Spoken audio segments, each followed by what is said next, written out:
Ian, unsubstantiated bold take from you. I think Emeka Ibuka is closer to average than great. Would not be surprised in the slightest if he finishes outside the top 50 wide receivers. Mayo experience. Mayo experience. Mayo experience. Mayo experience. Experience.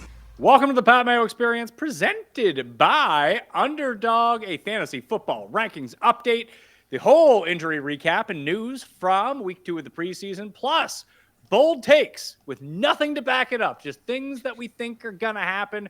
Ian, I feel like this was hard for you. You like to have stats and everything, but I told you, just give me like 2 or 3 things you think are going to happen with no basis this year. I'm not going to hold you accountable for it, but everyone has this in their drafts, don't they? That like, hey, I don't want to draft this guy. I just got a bad feeling about it. That's all I want to know.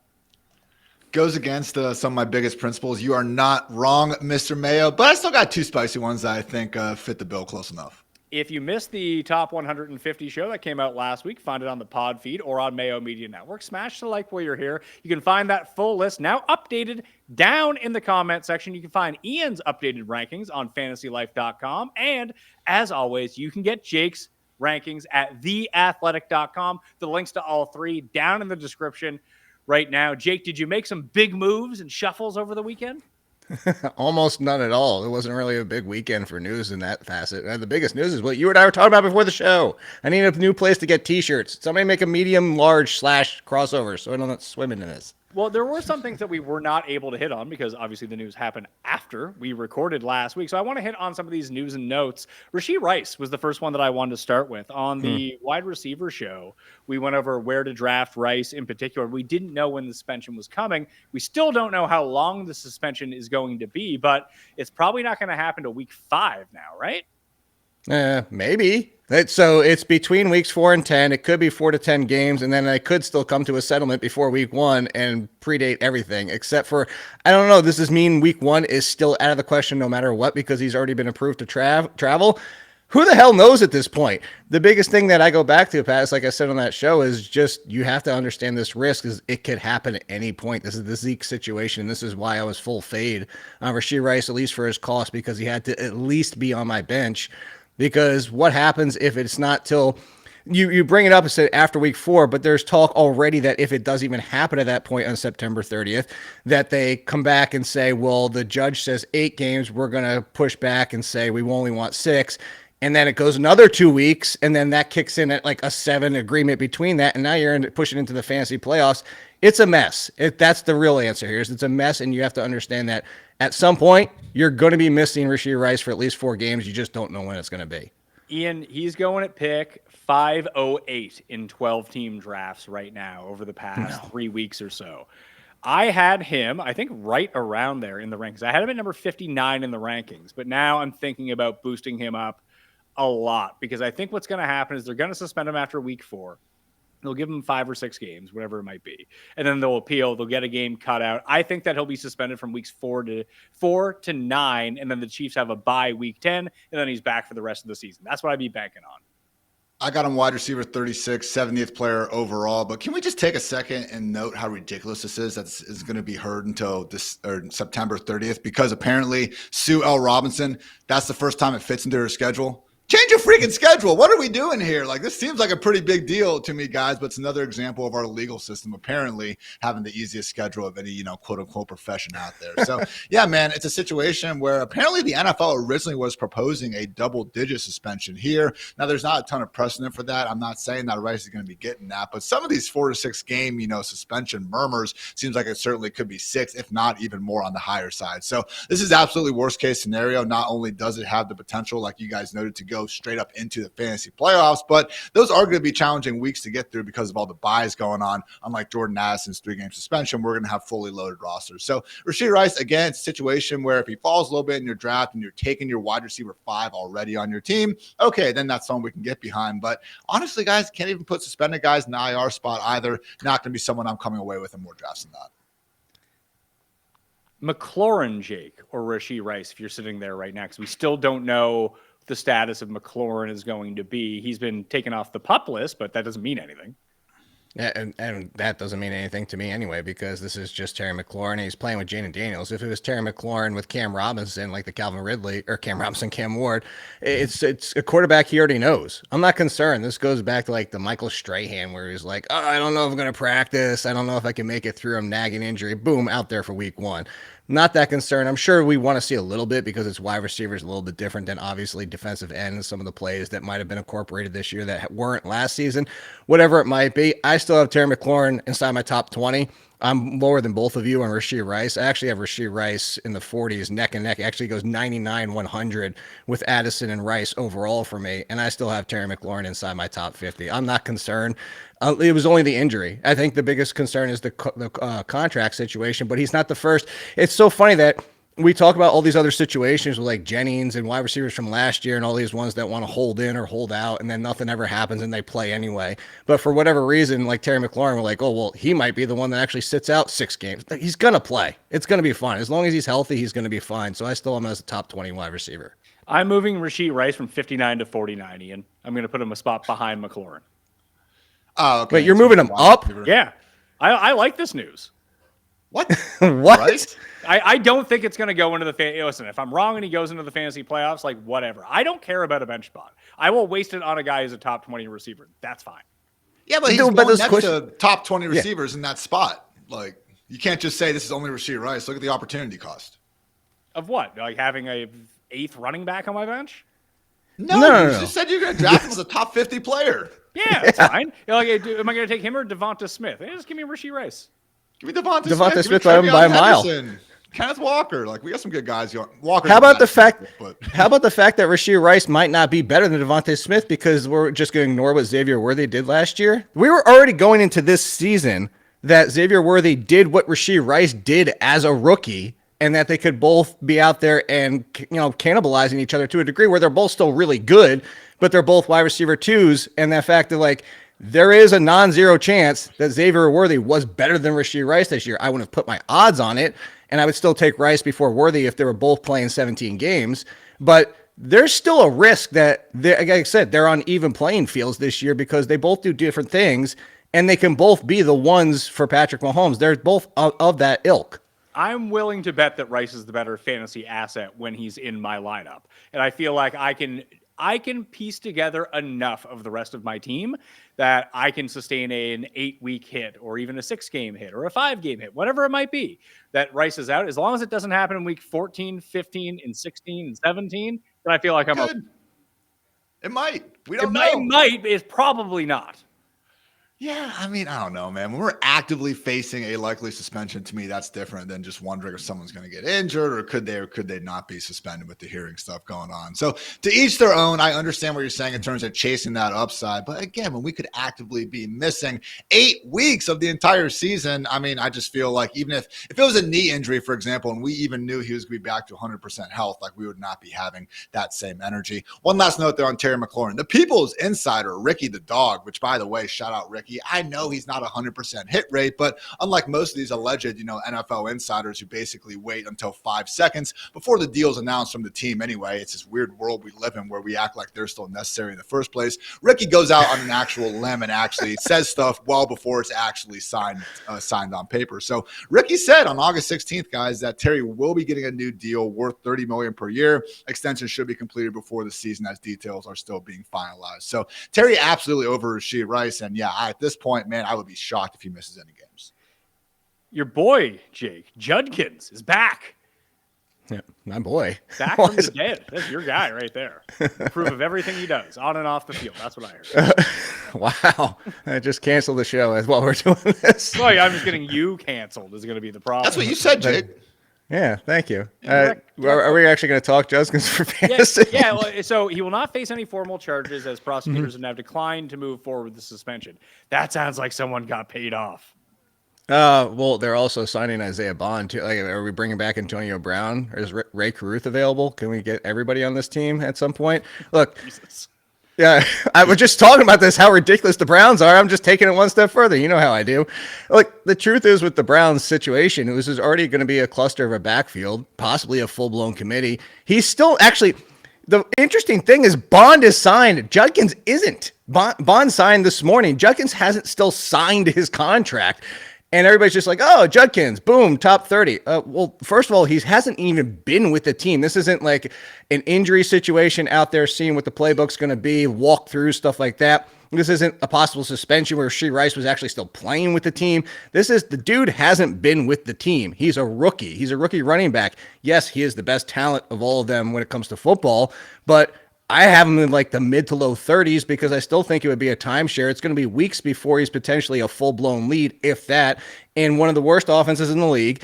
And what it should probably, like I said, I go back to a committee backfield. I don't get it. I have Judkins down by like Cam Scadaboo, who's actually, again, been injured and missing practices, but still with the Giants. Like, I have him as a low RB3. Yeah, I think that's the right spot to have him. And I've heard some people try to say that he's going to be this low-end RB2. But again, we are actively expecting him to be missing game time here. Suspension is still very much on the table. Jake, your coworker, Zach Jackson, great follow at Akron Jackson, he actually was quoted on the Fantasy Life radio show over at SiriusXM. Quinshon Judkins will probably play for the Browns this October and November, whether you're suspended or not. He's missed all of training camp. He's not going to play in September. So, again, I'm not sure if Zach was just saying a situation where, like, they're going to ramp him up. He's not going to have that featured role in September. But again, a lot of moving pieces where when we are dealing with legit top 24 running backs that we feel good about, I'm not touching Judkins next to them. So I will say there is a certain point. I think that Cam Scadaboo range is right. Travis Etienne, Joe Mixon, fellow guys that we don't exactly have this full, clear bill of them being ready to go from week 1 to week 17. Okay, at that point, we can't get in there with Judkins, but man, expecting anything from this dude in the early parts of the season would not do so. I'm not too concerned about early on in the season. Again, So he moved him up to 20 at running back? Is that what you're going to tell us? He's number 19, actually. So I want to give you a choice here. Of like, I'm going to give you some names. Would you rather have this guy, or would you rather have Judkins in drafts right now? Tyrone Tracy. Tracy. I had Tracy one spot ahead. Pollard. Pollard sucks. That's one of my hot takes. Well, it's just only because of the injury. That's scoff. Fine. Let's see here. Who else do we go? Trey Benson. Judkins. Judkins. Nick Chubb. Judkins. Eckler. Ooh. Or no, Judkins still. I'll take Eckler. All right, so that's the range then. Yeah. I think Chubb. Eckler in that. Are we going to talk about the Ja'Cory Cross-Get Merritt thing? Should we? Listen, you this is like your thing to do. So I'm just going to slot in Judkins right behind a spot in front of Nick Chubb. Let's go right there. He'll be number 105 in the rankings now. I'm going to bump down Ford a little bit, who I had at 111, and Dylon Sampson can go behind like Garendo or something like that. I think Sampson could still be split in more. I want to talk to Sampson. The problem with this whole situation is kind of what Jake was saying before. It's not like we're talking about this sweet offense that we get to go into. Stefanski has always used committees, even with a prime Nick Chubb. I know Kareem Hunt was fine as well, but man, like, we have a lot of things that need to go right. We need Judkins to get on the field. We need him to still have that starting RB1 job that seemingly was his when he got drafted. We need Dylan Sampson, whatever you want to call him, and Jerome Ford to not be overly involved. And oh yeah, if the Browns finish 32nd in scoring, I don't think any of us would be surprised about it. So O-line, another situation that's far from a given here. And more drafts than not, I'm still pretty happy to let someone else draft Quinshon Judkins. Fantasy football season is back with a vengeance. You can get yourself the best tools possible this year, be it for season long, DFS, or betting. Whatever it is you need, you can get it at 4for4.com/Mayo. The most accurate projections and rankings in the business. 4 different levels. Code Mayo will get you 25% off everything, and you can upgrade. Just the classic season long, $39 a season. You can go monthly. That's going to cost you double. You should just buy it for the season. And then you get down to the betting package, $249 per season, minus 25%. For Code Mayo, you get the props, the sides, the total bets, the tackle props, the player prop tool, the betting Discord, the articles, and everything else included in every other package. Get on it now so you can win your league. 4for4.com/Mayo. All right, so Jake, fill us in on what's going on here. Oh, with Kroski Merritt, which is why I was bringing up Eckler to say that I feel good about him. It was just last night, Jordan Schultz tweeted out that the Commanders were actively shopping Brian Robinson. And of course, the fantasy community went nuts, tripping over each other, trying to race to the front of the line, saying, I told you about Kroski Merritt. I told you Ja'Cory Kroski Merritt was amazing. I told you the 7th rounder was going to lead the Commanders to be the best running back in the history of football. Stop. Full stop. Like, if Brian Robinson is traded, cool. Kroski Merritt is probably Brian Robinson. Austin Eckler's not going away unless he gets hurt. And let's not pretend that Kroski Merritt is the next coming of Barry Sanders. Like, he's a good running back, and you can get excited for, oh, we found this guy in the 7th round. But at the same time, let's understand there's a reason he was a 7th rounder, and he is somebody that still has his limitations. I think it would still be a split backfield with Eckler, but that's why I was bringing it up. It's not to be like, haha, you guys on Kroski Merritt, or haha, like this is what's going to happen with Brian Robinson. I just think that, and I saw Ian made the draft in the flex leagues, but I like that he made the Austin Eckler pick. I think Austin Eckler's just getting overlooked everywhere. He was productive last year when healthy. He was still an RB3 and half and full point PPR when healthy. His role, according to Standig and everybody who covers this team, is not going anywhere. And I just think he's an overlooked value right now. Is he exciting? Is he going to win your league as a top 15 running back? No. But if you're going wide receiver heavy and you're in half and full point PPR, Eckler just continues to get overlooked, and he's free this year.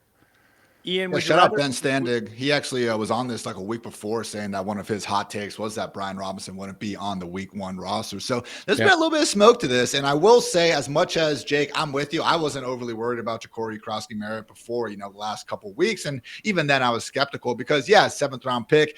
He's not your normal 7th round pick. There was this batshit wild situation with actually his first year in college. He was at Alabama State. He redshirted and apparently gave his friend his number. So ESPN and them got confused about the playing time because there was a number switch. And because of that, he played 1 game in Arizona last year, and the NCAA ruled him ineligible for the rest of the season. So it does seem like the talent profile was something closer to maybe an earlier day 3 pick. And again, is that enough to be going crazy and dub him the next Barry Sanders? No, I get that. But again, maybe a bit more talented than your typical 7th rounder out there. So we're going to see the Commanders on preseason, and we're recording this on a Monday afternoon. So we're going to see them tonight. But guys, if we see Ja'Cory find his way into the end zone, man, that ADP is going to be skyrocketing, and I'm here for it.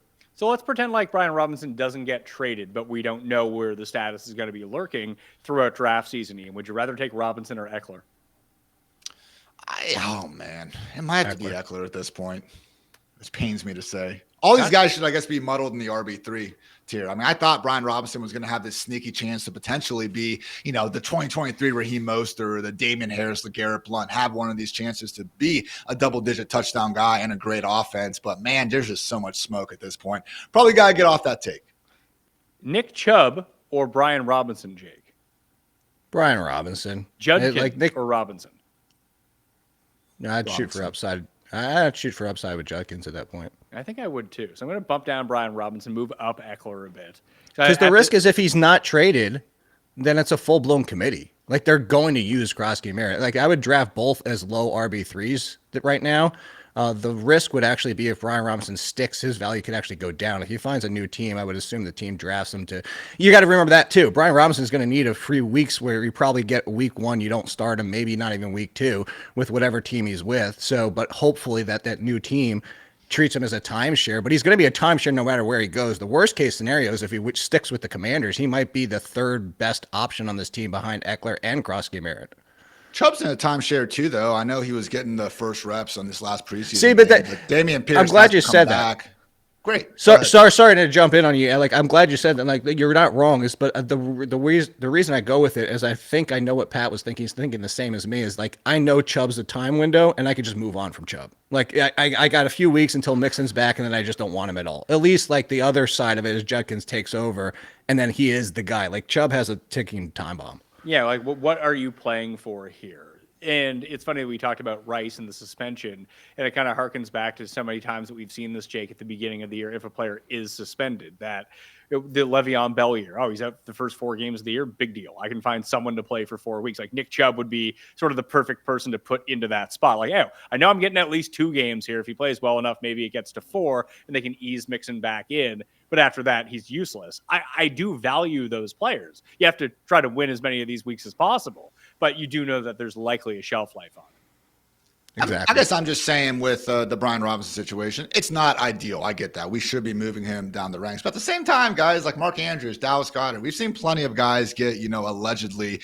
hung out there in trade rumors. And as much as I do appreciate Jordan Schultz letting us know this, it's not like we have everyone and their mother screaming that, again, Jacory is going to be rocketing up and being the RB1. So I still would favor Brian Robinson to take the first snap of week 1 for this team. No, I don't have as high of hopes for his ceiling this year. But again, just because they've been taking calls on the guy. He's in his last year of the contract, okay? Like, why aren't NFL teams taking calls on every player at a certain point? Additionally, like Tracy's going around after Brian Robinson. I would rather draft Tracy than Robinson at this point. Just maybe I would now. Even like, let's say he shows out the first 2 weeks. Like Tracy's going to be given an opportunity, it seems, to have this job if he performs. And if he does perform, maybe he wins it. Even if Brian Robinson's good, how good is he really going to be fantasy-wise in this offense? Like, it's not like he's going to get 27 carries a game. And he would need more carries. He would need the touchdown equity, which you might lose some of it, again, to other pieces. I mean, Chris Rodriguez could be active on game day, but the passing game work isn't going to be there for him. And when you say Tracy, and that's why I said as of now, it changed. Like, originally, I thought Scadaboo could force that to be a 50-50 split, especially because he's underrated pass catcher. But as I mentioned earlier, He's injured. He's injured. He's missing the preseason. He's missing practices. He still hasn't been on the field for any game action, and he's a rookie. So, like, where that door was, I talk about the other one being opened, this one's pretty much almost closed at this point, where Scadaboo is going to have to work his way in, where Tracy just has the job right now. And look, with Brian Robinson, he did have north of 200 touches in just 14 games for this Commander squad last year. I mean, RB 28 in PPR points per game, even a little bit higher in half PPR. So again, I've run some of these numbers, and running backs and quarterbacks are easily, compared to wide receivers and tight ends, much more correlated to being on high scoring offenses. So when you look at the top 10 implied scoring offenses, every single one of those running backs, guys, is going top 15 easy, except for 2, the Kansas City Chiefs and the Washington Commanders backfield. So again, if we are going to see Jacory get in there and make it this messy 3 or God forbid even 4-headed committee with Chris Rodriguez, yes, that is going to be hurting Brian Robinson. But 200 plus touches at an RB3, RB4 price tag in this offense, man, could go a long way. And I do think that's what makes Austin Eckler the pick at cost at this point. So yeah, 200 touches, which might even go down at this point if they add more names into the mix. Well, yeah, I mean, it's not great now. I'm just saying it's not like something we could look at from this entire offseason and be, oh, yeah, why was anyone ever drafting Brian Robinson? True. Matt Stafford, still not practicing, Ian. This is not great. If people go to coolbet.com right now, you got to be in Canada outside of Ontario to do it. You can scan the screen, get the QR code. I have a boost up there for under 9.5 wins at plus 150 on the Rams. I'd say that they're probably 50-50 to go over or under that number right now. And if I can get it juiced way to the under with my boost, I'm pretty satisfied with that. But there could be a situation, Ian, where he plays all 17 games. I just don't envision that happening at this point. I will say, if we had to sit here and rank the backup quarterbacks in the NFL, we would probably have Jimmy Garoppolo in the top 5. You could probably make a decent case that he's the number 1. This dude's number 1 in NFL history in yards per attempt. I know. Kyle Shanahan, the 49ers. He is a system quarterback. Do the Rams not offer one of the best systems in the NFL? I mean, seriously, like if we had to have Jake go play quarterback for an NFL team, all right? I would want the Eagles. I would want the Vikings. We can even talk about the 49ers. I think the Rams would be in your top 5, though. We got Puka, Devontae, obviously Sean McVay pulling the strings. I just don't think that this offense is going to go from a legit potential top 5 group to the Saints or the Browns or something like that. They're going to decrease, but I don't think that's what anyone is saying, but to win over 9.5 games in this offense, like if that's the Stafford number, what's the Garoppolo number? 7.5? Then I feel like I'm getting good value here. I'm more with Ian, and I think it would be like 8.5. I don't think there's as big as a difference. Between Stafford and Garoppolo? I think we forget how good Stafford is. I know, but I think we're also forgetting how good and replaceable. Like, I'm just looking, as soon as Ian said that, I pulled up the entire league's quarterback depth chart. I think you would rank Jimmy Garoppolo number 1. Like, I think the only question is, it's been a while. There's a big difference between a quarterback coming in and playing a game or have to fill in for 2 or 3 games, and they can look pretty good in that sense. I think that Jimmy G can do that. But if you're asking Jimmy G at some point of the season, we're like, hey, man, Stafford's on IR. You got to come in and play. I feel like he gets exposed over time, and maybe he can elevate himself back to what he was doing with Kyle Shanahan because Sean McVay is there. I also watched Jimmy G play with the Raiders, and he was a train wreck. Yeah, that's also the Raiders. This is also somebody who's in the Super Bowl. Like, this is somebody that has 3,000, almost 4,000 yards? I don't know. You might know better than I do, but like, it was almost 4,000 yards and high 20 touchdowns that season. And then the next season that he played, he got hurt, and then he came back and he had over 3,000 yards and 20 something touchdowns. Like, again, he's not Stafford, but we're talking about numbers that are probably 90% Stafford, and that's why I said the one game difference. I think that he would be able to do enough. I think the real question here is what we're talking about. I know you're talking about the bet thing, but what happens to Adams and Nakua? And I think they only have a slight ding. I'm not knocking them 2-3 further rounds down just because of Jimmy Garoppolo potentially playing the full season. I'm not either, and I don't think that it's not inconceivable they can continue to put up fantasy stats. Inconceivable. You think it is? Sorry. Yeah. No. Sorry. It's the Princess Bride, dude. It's inconceivable. Sorry. I'm just trying to host the show here, Jake. Oh, so someone, I don't look at the comments, but someone passed this along to me about we were talking about K-pop demon hunters last week. And of note, my daughter was getting into a singing competition with like 8 other kids at an indoor playground this weekend when they started putting that soundtrack on. And someone called me a boomer because I don't like animation. That is not what I said. I said I didn't want to watch animation that's for kids. I just binged King of the Hill over the weekend. Big fan of adult animation. The just new not ones? kids anime. Yeah, there's the new season's out. Are they good? Yeah, it's great. I mean, it's not vintage King of the Hill. Like, the voices are a bit wonky because the guy that played Dale is dead. And now the guy that played John Redcorn is also dead now, too. So they moved the guy. They just moved around some pieces. It doesn't sound or look exactly the same, but well worth your time to watch. I mean, It sounds like the Rams with Jimmy G. a little bit, but slightly off. Yeah, I would take the under on. If you told me, like, hey, average season, no, I'd say like slightly below average, watchable, passable. I enjoyed it. I feel like that could be the Rams this year. I think your win total, I think your main point that under 9.5 is a good value is true. We can debate 7.5 or 8.5. But yeah, they're going to be a lesser version. Again, I've just seen some of this outcry, like they're going to go from, again, this very, very good offense to this dumpster fire, and that I can't get behind. No, like win 9 games. That's fine. They could win. They could win 12 games with Jimmy G if Jimmy G is good. But I also think that we're remembering Jimmy G from pre-injury with Kyle Shanahan. That was now years ago. He's not a young man anymore. Sure. 33. Yeah. So I was surprised when I saw he was 33. If you guys would have told me. Is that true? Yeah, he's only 33. If you guys would have said 38 a week ago, I would have been like, yeah, sure. Makes sense. The Jimmy G Super Bowl was 7 years ago? That seems too long. That can't be true, is it? It was 19, right? 2019, so that would be 2020 Super End of Bowl. So 2020. 5. Yeah. So 5 years. 5.5. 5.5. That's a half decade. He had Emmanuel Sanders, man. Had him open. It's been a while. It's been a while for Jimmy G. That's all I'm saying. I love it. Things could be fine for Jimmy G, but things could also go really wrong because this is not necessarily the same guy that we think we're remembering. Sure. And if you told me Jimmy Garoppolo for 17 games, I'd probably bump Nakua out of that tier 2 that we've talked about on previous shows, and I'd probably bump down Devontae Adams a slight bit. Maybe he falls out of that tier 3, maybe not. But again, I don't think that it's going to be the end of the world for either one of them. No, I'm more worried about. I don't. I'll say I'm more worried about Devontae. I think with Puka, like they still get him kind of those Bobby Tree rush attempts. A lot of his stuff is designed short on the line of scrimmage and stuff. Devontae would be the one where, again, a little bit tougher for me to get behind. Because at that point, you're just still ranking him inside the top 20, or I just have a hard time thinking his ADP is going to go that much more south. And again, expecting complete fireworks, no, I don't want that. But still, again, enough faith in Puka, the player, and then also McVay to still get Puka. You wouldn't be concerned because Puka's already a little touchdown, not risky, but like, I mean, he doesn't score like Devontae Adams does. Like, you wouldn't be concerned that the touchdowns would just be potentially even worse and they're not that good to begin with? Well, I've had amidst all this Puka down there into the top of round 2. I think he's there with Brian Thomas and Drake London, AJ Brown. If you wanted to say those guys were better than him, I couldn't, call you crazy. Shout out Kryptonite, great song. But man, like if going anything for the past, like wide receiver 10 or 11, Jake, that's a tougher part. Wow, it's been a while in Kryptonite on this show. I have Puka at number 13 overall. That's behind Amon-Ra, Nico, and Drake London. Same. And I have Devontae at 39. That's behind JSN and Tyreek and a spot ahead of like DK Metcalf. That's about where I have Adams too. I have him one spot. So I'll give you a reference point. If you told me Jimmy Garoppolo 17 games, I have Adams in front of T. Higgins, as you would say, and Lad McConkey and Terry. I would probably bump him behind all 3, including Terry. Yeah, but I'm not playing. I mean, Stafford's going to play, I think.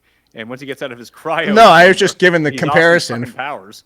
I was just giving the comparison for the entire season. Yeah, I don't think it would be a complete disaster. I just don't think it would be good. Put it that way. And I think it hurts them more overall as a real life team than a fantasy team. Yeah. Yes. So that's where I stand on that situation. It just seems so weird. That remember they were talking about either trading him in the offseason, trading him to the Giants in the offseason. It's funny that they went back to him, got him this deal, and the guy needs a backiotomy. You can talk to Samson. It'll be perfect.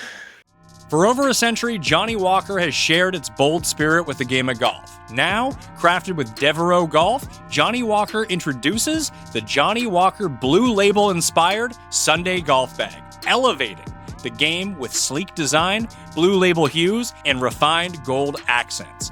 Celebrate your hole-in-one with a premium Sunday bag crafted by Devereux Golf. Submit proof of your achievement to johnniewalker.com/blue-in-1.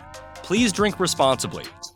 Look, I don't bounce back exactly the way that I used to when I was 20 years old, and it used to be I can either have a great night or just have a struggle the next day. That is until I found pre-alcohol. The Z-Biotics Pre-Alcohol Probiotic Drink is the world's first genetically engineered probiotic. It was invented by PhD scientists to tackle the rough mornings after drinking. Here's how it works. When you drink, alcohol gets converted into a toxic byproduct in the gut. It's a buildup of this byproduct, not dehydration, that's to blame for the rough days after drinking. Pre-alcohol produces an enzyme to break this byproduct down. Just remember to make pre-alcohol your first drink of the night, drink responsibly, and you'll feel the best tomorrow. The final days of summer are here for you to enjoy. Whether you're heading to the beach, camping in the woods, or squeezing one last vacation road trip, do not forget to bring Z-Biotics Pre-Alcohol Probiotic Drink. Drink a pre-alcohol before drinking and enjoy every day of summer to the fullest. Go to zbiotics.com/PatMayo to learn more and get 15% off your first order when you use Pat Mayo at checkout.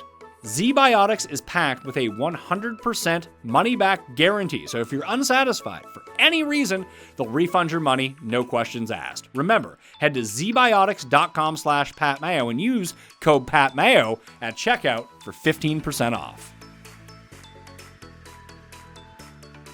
Shane Steichen is close to naming a starter, but here's a spoiler alert, Ian. It's going to be Anthony Richardson. Shocker. Yeah, I mean, they have so much more to gain by Richardson working out. Had a cool throw last weekend, guys. Anthony Richardson just back, ignored the last, 10, 12 starts that we've seen of him and just focused on that one cool throw. But yeah, look, it's a situation, though, I will say, guys, when you are in some of these deeper fantasy league streets, you miss the quarterback run, your QB1 ends up being a Trevor Lawrence, Jordan Love type of guy. I do think tacking on Richardson at the very end of drafts makes some sense because, yeah, if he does end up sucking and lose his job to Daniel Jones, no problem. Cut ties with the guy, and it is what it is. But we have seen him, despite every single thing telling us that he is a bad real life quarterback, which I agree with. That's exactly what we've seen. He's still been pretty good in fantasy then. So similar kind of conversation to stuff with Justin Fields, guys. Like when you do run as much as Anthony Richardson, you can be bad. We had Taysom Hill playing quarterback and being a QB1 in fantasy for a 4-week stretch just because of how much he run. I do think that's on the table with Richardson still. You're stepping on my my unfounded takes for later on right there. You basically said what it was. What, Taysom Hill's going to be amazing? No, that Richardson's a better pick than Fields and will probably outscore him. You know what the funny thing is I was going to come back on one thing Ian said there is the Fields talk. And this is, to be clear, I'm not backtracking on Fields that we talked about a few weeks ago. If anybody didn't watch that episode, we are pro Fields, including Ian, more so than you are, Pat. But Anthony Richardson as a thrower has looked better than Fields has this preseason. What about, so as a thrower, maybe. What about as a shower? I wouldn't know that. That's another conversation for another day. When it comes down to it, the Anthony Richardson having some more touch. You talk about the throw that went to Anthony Gold that actually got called back because of offsides by Adonai Mitchell lining up incorrectly. But you want to see the better throwing. The thing that I have the concern with Anthony Richardson, though, where it comes to it is like, let's say they both throw for the exact same numbers. They both only throw 2,400 yards and 18 touchdowns this year. The risk with Anthony Richardson is that I don't actually think he loses the job. I just think there's greater injury risk for Anthony Richardson. He does not know how to avoid contact. And then we get talk that he lost weight. which is one of the things. Was the crazy part is he's basically the same size as Jaden Daniels, but 30 pounds heavier. And we're trying to figure out where the hell all that weight was. We made jokes about it on the show, but now he's lost weight too, which is just like, I get that it makes him more elusive in the pocket, more elusive as a runner, but I'm just terrified that if you told me Anthony Richardson, yes, he had, put it this way, if you said there is nobody else on the roster, Anthony Richardson is never losing his job, I'd still be like, he's still going to miss 4 or 5 games just by injury. That tracks to me, but I think where he's going in drafts, that he's free. Just cut him. He's free. Yeah. In the backup situation, we talked about DJ Giddens last week, who I did like as a late round pick, as I'm not drafting a ton of not a ton. I'm not drafting any Jonathan Taylor at the price point that he's going at. So I'm just taking Giddens really late in case something happens to Taylor. And it seems like now with Tyler, the good son, not sure if he's played by Macaulay Culkin or not, got banged up over the weekend, that it might give him that inside track. Do you just sit there with all these names and just run them through movies and TVs and see if they cross over anywhere? I don't come up with it. Jake, do you think I do any prep for this? It just comes off the top of the head, pal. I don't even know what the comment was. I was already super pro Giddens. You know that when we talked on the show, so I don't even know where we're going here. Just Giddens cleared up as a late round handcuff dart. I will also say Will Shipley, who got to rest with the Eagles ones while AJ Dillon went out there and did AJ Dillon things. That was a nice plus. And also Blake Corum went out there, basically played the first drive and then completely hit the bench and was good, while Jarquez Hunter went out there and did his thing. So again, I'm not confident enough in any of those three to put them up there with the Zach Charbonnets, with the Tyler Algiers, and even the Trey Bensons of the world as far as just the best handcuffs go. But hey, I'm in some of these drafts, guys, that go 20, 24 rounds and the names get gross. I do think that Shipley, Giddens, and Corum, pretty good darts you can throw in round 18 or later. Yeah, see, I would actually hold on. I like those guys, but I think that there's a difference between a handcuff and some of the guys that you brought up. Like there's legitimate backup. So David Montgomery is the number one of this tier of guy, but the Jordan Mason, Charbonnet, Trey Benson, hell, even Ray Davis, Tyler Algier, like these are guys that are getting drafted like all the time. They're not really handcuffs. Now, they're not guys that you should be playing outside of Montgomery like ever in case something happens to the starter, but they're like the well-known high-end handcuffs. I think that Shipley is kind of the one right now, Jake, as Ian kind of pointed out, that he is a great handcuff and he's just not being drafted. Yes, because he has the job. I don't know. Actually, I would almost bet money he's not going to get the workload that Barkley has. If something were to happen, I think Dillon would be involved. But Shipley, as being the lead option, if something were to happen, and the Eagles' offense would be extremely enticing. The one pushback I was going to have is that I would actually put Giddens in the conversation with Trey Benson because Jonathan Taylor is such an injury risk at this point. I think he deserves to be there. And like another name we could throw in is Isaac Garendo, of course, if something happens to McCaffrey. But all that being said is I get your point of it. Like you're trying to make that I was going to say distinguation. I was just going to make up a word. No, make it a distinguation. Distinguationist. There you go. Is between these kind of what is a true handcuff and what is actually like a backup option that's being drafted. So their point being is they should all be drafted. Like you should be taking Will Shipley as your 14th rounder and not some 6th wide receiver. Yes. That's really the point, right, Ian? Yeah, 100%. Honestly, I mean, I've been doing these real-time sports drafts with Dwayne McFarland, and we don't have to draft a DST or kicker, so we don't. We take some of these handcuffs, again, deep handcuffs, if you will, even the, Sean Tuckers of the world in Tampa Bay. Like, there is always an Ollie Gordon in Miami. I mean, there is always someone you can get who, again, is one injury away from skyrocketing up the ranks at running back. The wide receivers and stuff, guys, once we get past the top 60 or so, like, I'm more or less good. Some leagues where you need 3 flexes, yes, the Darius Slaytons of the world do start to come into play there. Jake, by the way, flex leagues, and we have 1 flex. Come on. It's 2025. 2. Give me 2 or 3. 2. You have 2. That's why it's fall flex leagues. You do actually technically have 3. It's flex, extra flex because we ban kickers, and then there's the wide receiver tight end flex instead of tight end only. I think Ian hit on a very good strategy point. I think it does depend on when you draft as well, but especially with kickers, like who cares? You go pick up a kicker the night before a game. DST, I don't mind. I mean, it depends on the format of your draft. Like we play in this keeper league where the 14th, 15th, 16th, and 17th round picks are actually quite valuable, that you want to waste those on young players that you're going to stash away just in case one of the, like, I have Puka in the 15th round now. And it's like, this is great. I get to have him for the next 4 years at like 15, 14 cost. So we end up drafting defenses, if you end up drafting one, at like round 9, just to like, no one wants a 9th round keeper. It's no good in terms of how this league ends up working. So that's when you burn it. But if you're doing a draft, let's say today, this week, and we still got 3 weeks to the season, draft these like backup handcuffs. Just 2 guys get hurt, and all of a sudden you got a running back 1 on your hands. And by the way, on the 100%. DSTs, look, if you get to the last 2 rounds and the Broncos or the Eagles, the Vikings are available, like, okay, we're feeling good enough about them. Go for it. No questions asked. But I have found, too, that just have these, again, opening schedules, and they're not really being drafted much, that I do think can really get you by. Pick them in the last round or even go on the waiver wire. Who are they? Patriots, we actually have Christian Gonzalez and some guys there. I don't think they're going to suck. Raiders, Dolphins, Steelers, Panthers, Bills. That's unfortunate. Okay. Then Saints, Titans, Browns, Falcons. I mean, that's a pretty great start in the year. And then the Arizona Cardinals, I feel less good about them. The Patriots for sure, but they had the Saints, the Panthers to start. 49ers, that's rough. After that, though, Seahawks, Titans, and Colts. So again, the Cardinals get you basically 5 of the first 6 weeks. Patriots basically get you through the first 2 months as long as you figure out that one Bills game. Yeah, and Heck. And Jago, you know how much I love defenses, and it's always been my theory on defense that I don't really care about how, like, I don't know if the Broncos are going to be a good fantasy defense or not, because they're kind of locked down, which is not great for fantasy defense. I need the other team scoring and throwing and doing a bit here. So it's The throwing. I was going to bring up one too that he didn't mention, that it's because of last year they're not being drafted, where 2 years ago this was one of the top 5 defenses. The 49ers opened with the Seahawks with Sam Darnold, Saints on the road, Cardinals at home, Jacksonville at home, and then it might be Garoppolo on the road or at Thursday Night Football. I mean, there's an opening schedule where, like, you're talking turnovers in every single one of those games.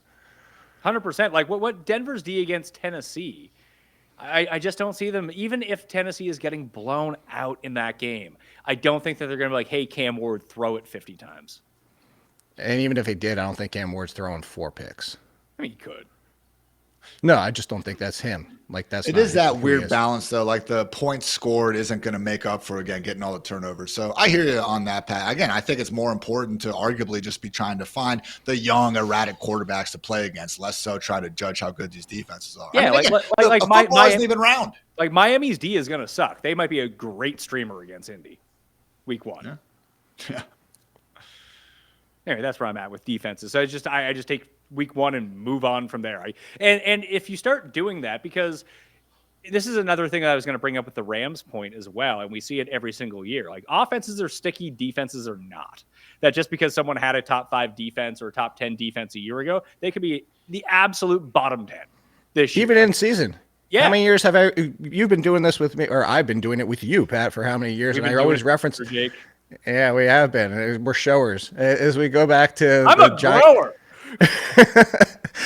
Go back to the Giants Saints season, I always bring up is that the Giants defense at the beginning of this season was exploit everything you can, play all your matchups. And it was this season, I think it was 2017 or 18, because it was the year that everybody was like, oh God, look out. The Falcons play the Saints twice in the final 3 weeks. And everybody's like, you want to avoid the Saints defense. And that season, they flipped, and the Giants in the middle of the season were all of a sudden one of the scariest defenses to face in fantasy, and the Saints were start anybody you possibly could, and that was within the season. So that's why I always bring that up. It's not even just year to year. It's sometimes within the very season these defenses flip. Yeah, I would just never spend any sort of draft capital on a quote-unquote good fantasy defense, because most of the best fantasy defenses in points per game, when you go look back at it, are just teams that have awesome offenses, and people have to throw against them. Yeah. We're going to do these picks. I got a meeting coming up. Sorry, I did want to talk about a few more injury notes. I'll be snappy. There was a report this weekend that Chris Godwin might start the year on the PUP list and miss 6 games. That would be bad news. That's what the beat reporter's saying. Then Jalen McMillan, gets a Night at the Roxbury thing happening to him. He's got a neck problem, Ian. That's bad news. Bad news for one of your hot takes. Yeah, I mean, we'll see what happens when we get to that. But I will say, again, just friendly reminder, Todd Bowles said that Chris Godwin would have a chance to come back for a deep playoff run. So, yeah, thanks a lot for that injury tidbit there, Mr. Bowles. So, again, with Godwin, we'll see what happens. Certainly it does seem like we're trending towards the PUP, which is unfortunate. Jalen McMillan did say afterwards that he's straight. take that for what it's worth. We'll see if he's going to end up hitting the IR or not. But Someone Sterling asked Shepard him about his sexuality after the game, after a concussion. Jeez. It was was an waiting for IG Pat to post. go. He's good. He's straight. He's whatever. So it's 2025, Pat. It's all good. But Sterling Shepard would be the next man up in Tampa Bay. So, yeah, this would be a troublesome potentially for my take that maybe, just maybe, Emeka Egbuka isn't the future Hall of Famer he's being made out to be. More on that in a bit. Jake, do you draft him anymore? Like, I have him at 76. Who? Chris Godwin. Like, where do you take him now? I still have him inside my 30s for wide receivers. I think it's kind of which way do you want to go with this? Do you want to believe the beat reports, which I could see that happening? Of course, that's worst case scenario. But the usage in the preseason is kind of one that I'm leaning into. I saw Nathan Jonke at PFF's kind of said the same thing I was thinking, is you would think that if Godwin was going to miss significant time, why not play Egbuka in the slot? And he hasn't been there. They've been playing Shepard and McMillan before he got banged up. And Egbuka's been playing outside, which is almost kind of like, okay, he's going to be the third wide receiver outside or backup for Mike Evans in the usage. Now, again, might be reading too much into it, but you would just say like, well, he's your second best wide receiver. If Godwin's significantly missing time, he is the big slot option. Why not have Egbuka play that exact role? So I don't know. There's just a lot of things here where, they said it seemed like he'd be okay. The contract doesn't have like injury clauses. I'm hoping, and that's why I'm optimistic. But see, this is the difference when the suspension versus the injury is that I actually took Godwin. We were talking about the late round picks and not taking a defense. I took Godwin in an industry draft as my fourth wide receiver, knowing I could stash him on the bench if he is on IR. And I didn't draft the defense because if he is on IR, just slap him on the IR. And then if not, I just drop one of my last picks anyway and pick up a defense before week 1. The injury part of this scares me more than the suspension part, weirdly enough, that if he was, you said if Todd Bowles said that he was there, if they made a deep playoff run, he could come back. But now we're 8 months later and he's still not That was ready. last year. Yeah, I mean, and now it's 8 months later and he's still not ready. This could be way more serious. Like, he might never play again. I don't know about that. Because, again, the contract is a situation where you'd think they would have kind of already figured this stuff out. The Patriots were apparently willing to, write the dude a blank check That over there. should be a red flag right there. For Stephon Diggs, maybe, too. I was just thinking that. So we'll see what happens there again overall. That's more concerning. Did you not see Diggs' injury with Diana Rossini? Where he was he was just non-committal. No. He legit it's actually pretty damning in my opinion. He's like, I like to push things and they want to see me push things. And I said, but as of today, the team and I'm paraphrasing, but there's like, don't feel great. Like, that doesn't sound like somebody that's ready to roll for week 1 that wants to push things. And as of today, he doesn't feel great. I'm going to bump. He's out there in joint practices doing his thing. Like, Just what's don't the draft deal Stefon here? Diggs. Make it easy on yourself. I thought you were going to joke and say you're going to push Diggs up to 30 or something. No, I'm going to move Godwin down from 77 to 82. We'll put him behind two guys with great nicknames, Ricky Bullets in the shower, Matthew Golden, who Ian really sold me on last week. 2 soft tissue injuries that I don't know what to make of. I haven't adjusted rankings at all, but this is bad for one of our guys, Ian. Devin Achane. Here's the quote from Mike McDaniel, that he could be out, quote, days and weeks. That doesn't sound good. Don't love that, Pat. I'm not going to lie. Again, with Achane, it does sound like, McDaniel was saying that week 1 shouldn't be a problem, but just the lower body soft tissue. I mean, hey, in Achane's defense, he played 17 games last year. He gutted out that, high ankle sprain in week 1. I remember it was like that Thursday night game week 2, and he gave us the big thumbs up on like drive number 2, went out there and did what he does best, and that is score fantasy points. But again, it's one of these things where injuries are already going to find our fantasy team, so not exactly, a fan of chasing them when they are active in August. So if you want to use it as a tiebreaker and take a Derrick Henry, I know Pat, that won't be Pat, but you could, a normal person, take Derrick Henry, Ashton Genty in that same range. Like, I get it. Again, still wouldn't exactly have HM being this do not draft sort of player in the early mid parts of round 2. I still think that's more than fine. I will say though, guys, can Jalen Wright just not look like the single worst running back in football? Okay. Because I'm starting to get scared here as someone who drafted way too much of this dude the entire offseason. And part of my reason was that he was being priced behind the Tyler Algier, Trey Benson handcuffs of the world. I thought there was a chance for Jalen Wright to not only have some potential standalone value in that Mostert role, which they have tried to give him so far in the preseason, but also being that Achane handcuff. We're about to find out because, yes, it is preseason, but my God, man, when Ollie Gordon is tripling up right in terms of what we're seeing per carry, it's not great. Jake, A.J. Brown's hamstring just continues to be a thing that we don't talk about it. Bruno of the NFL. That I'm kind of worried about this because, like, are you at all? Like, am I just making up things in my head that I shouldn't be concerned about? But no one will give a straight answer on how bad his hamstring is. No, I'm actually, and that's why I don't have him in that group of the wide receivers we were talking about before, like the Puka Nacua tier, even with Malik Neighbors and Nico Collins. On a per game basis, AJ Brown's name should be there, but I'm not going to put him there. It's similar to like Jonathan Taylor. At what point are we going to acknowledge the fact that he continues to get banged up every single, like, if his name was Julio Jones, people would be like, I can't believe we're doing this again with Julio Jones. It's the same thing at this point. So, look, A.J. Brown is going to put up top 10 numbers when he's on the field. If you want to draft him after you've already taken your running back or he's your second wide receiver, that's cool and that's fine. I would actually prefer to even have him as my third pick, and I think he's going to start sliding back into that range. That's where I'd be comfortable, because the worst part about A.J. Brown is, unlike the Godwin situation, unlike the suspension that you're bringing up, Pat, is A.J. Brown will go out and miss weeks 15 and 16 for you at any, like, it could just happen. I think you have to factor in that's a significant risk for A.J. Brown. We're going to do some bold takes, but I have one take off the hop that is not bold. I have launched a Survivor League. There's $500,000 guaranteed to the winners of said Survivor League. You can sign up in the description right now. We fill it up quickly. We get that number to 1 or 1.5 million next year. So pile into that, please. It would help me out a ton. It'll help you out a ton because it's Survivor League. Who doesn't love a good Survivor League? And I mean, it's not cheap, but I want it to be $250 an entry, Jake. It's only 50. It's only 50. Yeah. I was gonna say I'm in one with this 100, and it's not got that kind of pull for the winner. Yeah, well, this is the whole thing. So there's more people that I want. Here's the thing. I took the meeting and I was like, I want $1 million guaranteed. They're like, we don't know you. I was like, no, listen.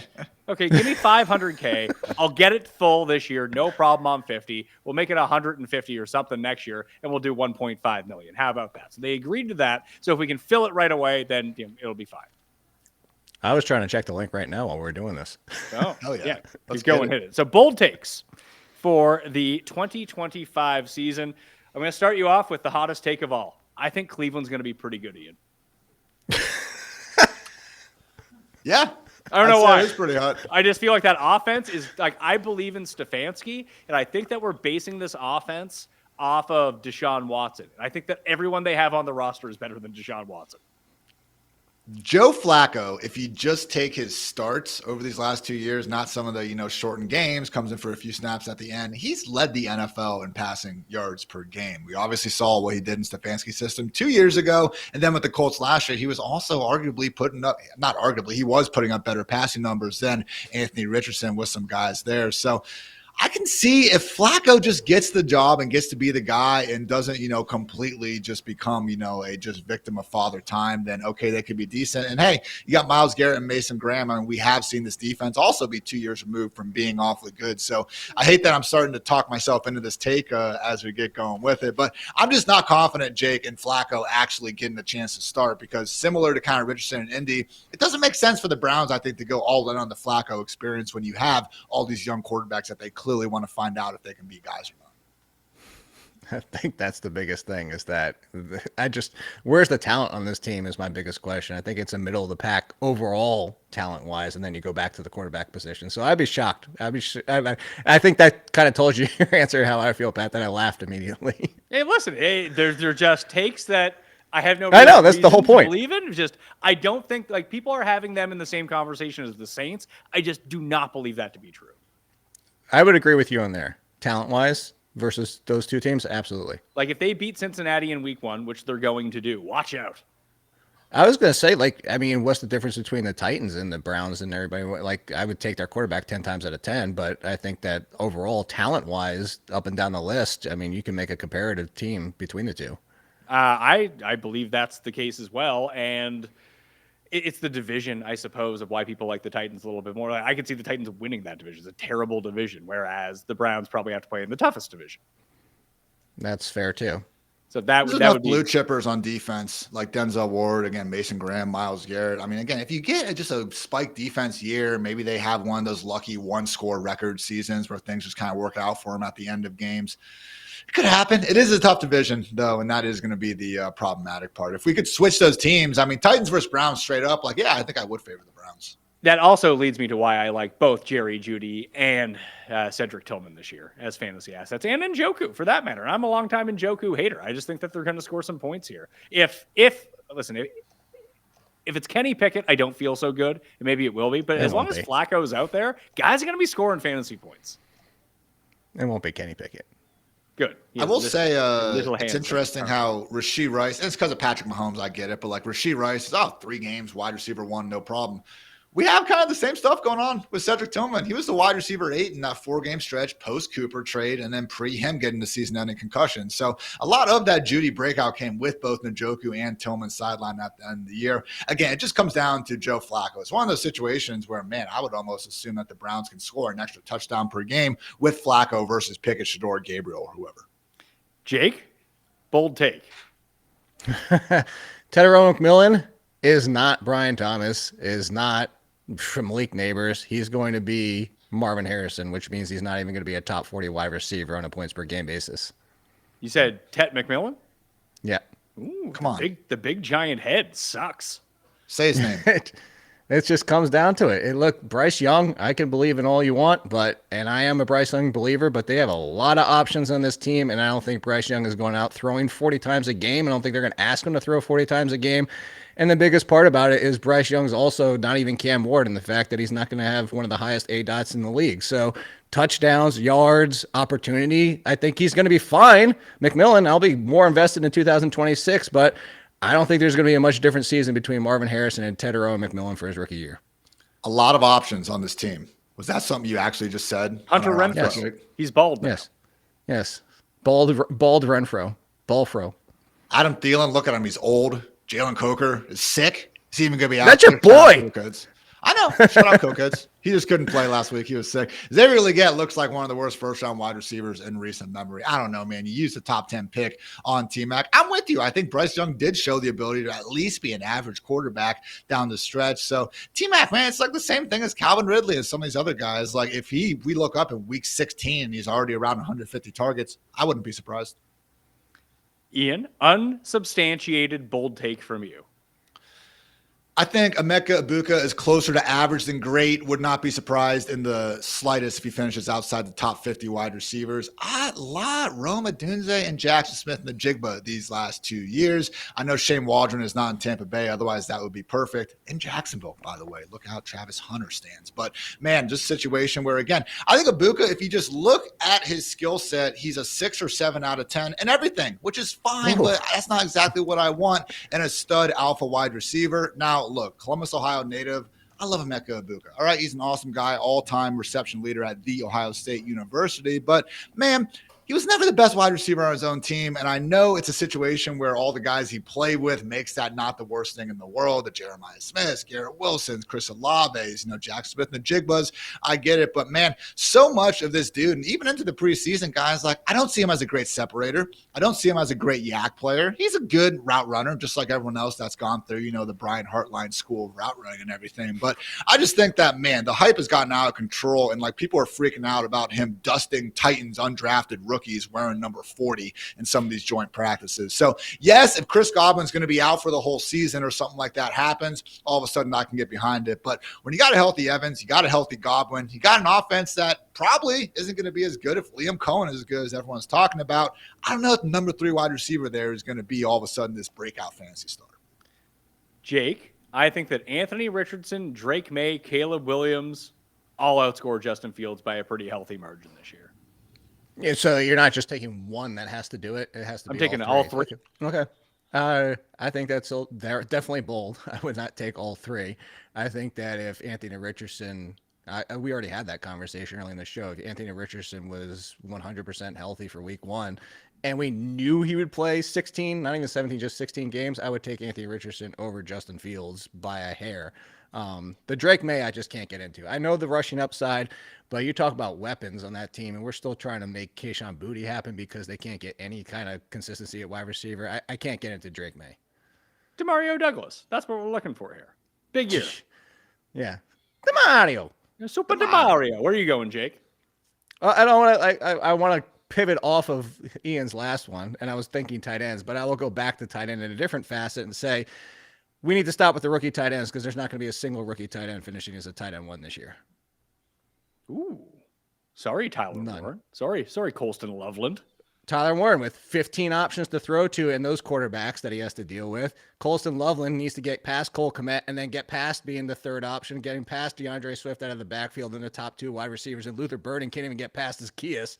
Like, where are they coming from? I actually think the best chance for it to happen is Mason Taylor for the Jets, but I say no rookie tight end 1s this year. Oh, Ian, with Zaccheaus scoring that touchdown from Caleb Williams, it opened up my mind to Zaccheaus' first touchdown bets in all these games.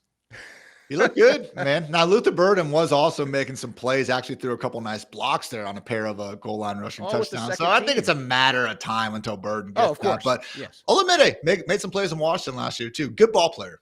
Love's first touchdown. Jacoby Myers, another big first touchdown guy since he got to the Raiders. Not entirely sure why that is. Also, Luther will be a burden on your fantasy team if you draft that loser. Stay away from him. Wow. That's not even a bold take. It's just the truth.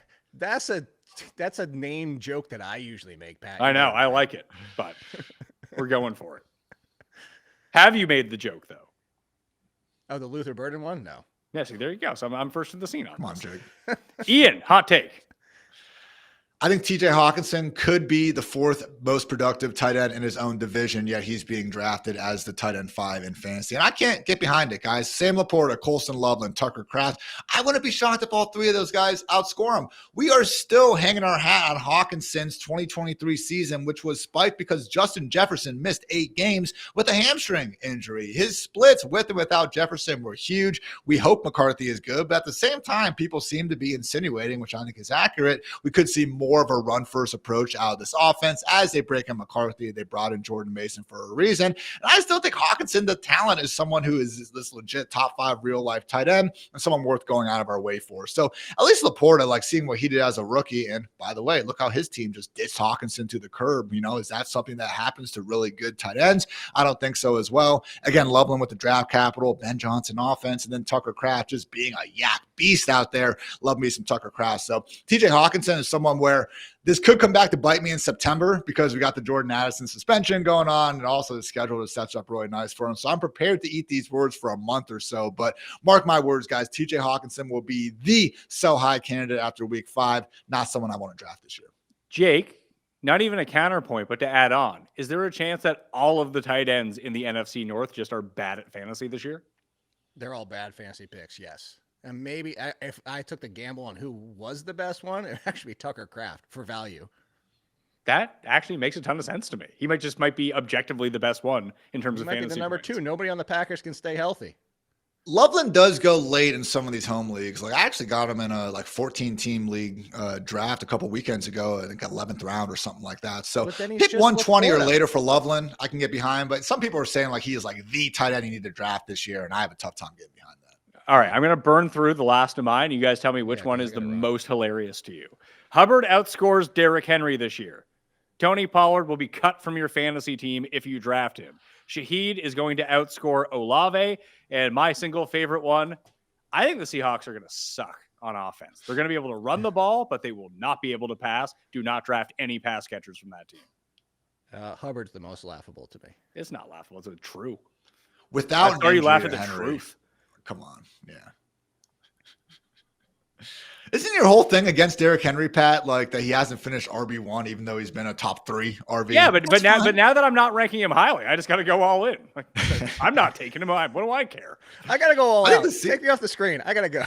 All right, I'm Jake. with you on Seahawks, but Jake has to go. He's from theathletic.com. Catch his rankings down in the description. You're with me on Jake can bugger off here. I'll send him the audio later. Ian, but you're with me on the Seahawks? yeah, man, it's a situation where like we put so much into the 2-game stretch that Kubiak had last year, and they beat up the literal bottom 2 scoring defenses in the NFL in the it was the Panthers and the Cowboys in those first 2 weeks. So that was cool, but again, the big part of it was a lot of these deep play action downfield shots, and JSN just really isn't that guy. He can go downfield a little bit, man, but I look at that team last year and just again having gone back and watched JSN, very good wide receiver. You don't catch 100 passes and have 1,100 plus yards by being bad. But more times than not, man, I was just blown away with what Geno Smith was able to do out there. So I do think Geno Darnold is a step down. We still have huge questions about that O-line, particularly in the pass game. I'm with you in terms of, yeah, we can go ahead and say Kubiak, okay, outside zone, Kenneth Walker, Zach Charbonnet are going to be fine. But, man, you added Cooper Kupp, whose skill set does seem to overlap a bit more with JSN. Like, Pat, if you're trying to stop this defense, are you putting a safety deep? Is Torrey Horton, as much as we love talking about this guy, Marquez Valdes-Scantling, like, are they terrifying you? Because I don't think they are. And accordingly, I think all those underneath areas in the middle spots are going to be that much more crowded and harder for either JSN or Kupp to do much of anything. Look, if MVS gets you, he gets you. He got a few teams on the Saints last year. Didn't help the Saints win any games. Yeah, man. So again, defense could be on the rise. I mean, Mike McDonald's certainly one of the better schemers, and they were playing better in the second half of last year. So if they are going to be good, it's just going to be these ugly, grind them out, one score, 17-14 sort of games. But again, I think that comes down more of the run game than any sort of excellence out of Darnold and these other guys. Like, if teams get up on them and you force Darnold to drop back 45 times in a game, I just don't see how they keep him upright. Or he starts doing his classic Darnold under pressure things and just throws it to the other team. Maybe a good streaming. There is a chance that Seattle becomes a really good pick on for fantasy defenses. Yeah, 100%. And I mean, again, it's one of those things I mentioned earlier. If we're trying to put Jake on a team, like the Vikings are going to be in the top 3 in terms of situations that we want to target. Even before Darnold, we had Nick Mullins going out there and averaging 8+ yards per attempt. Joshua Dobbs, the pastronaut, was this, American revelation for 4 weeks there in Minnesota after the Kirk Cousins injury. The Seahawks, not saying they're necessarily bottom 5, man, but they really wouldn't be up there for me. So, man, if Cooper Kupp is as toast as he did look for certain portions of last year, I just don't think that's going to stop defenses from loading up against JSN. Maybe he has these 8-catch, 60-yard, sort of game lines. But, man, especially in, half PPR, God forbid you guys are still in standard leagues, JSN not been someone I've been going out my way for. All right, they'll do it on the Pat Mayo Experience. Everything is updated in the rankings. You can find those in the description right now. Obviously free to view. You can also get the updated rankings sent to you if you sub to the Mayo Media newsletter. Plus, there's always sweet deals in there, like at 4for4.com/Mayo. Get yourself 25% off, and you can join the Survivor League. Ian, you got your Friday show over on Fantasy Life. You got the rankings up on Fantasy Life. What else you got going on? Yes, sir. You guys can go fantasylife.com. Code Ian for 20% off all of our rankings and tools, all that fun stuff. I've actually been publishing some home league strategy guides recently, Yahoo, ESPN, Sleeper. Again, just going through my kind of overall strategy, things to look out for, and then also those site-specific ADPs to hopefully take advantage of. So all that, otherwise the Fantasy Life Show, Monday through Thursday, 5 p.m. Eastern. And then, yes, getting some glorious guests, including Mr. Mayo and Mr. Ciely recently on that one. So appreciate you as always, Pat.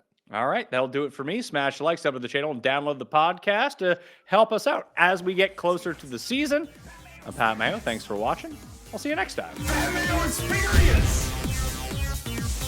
Experience!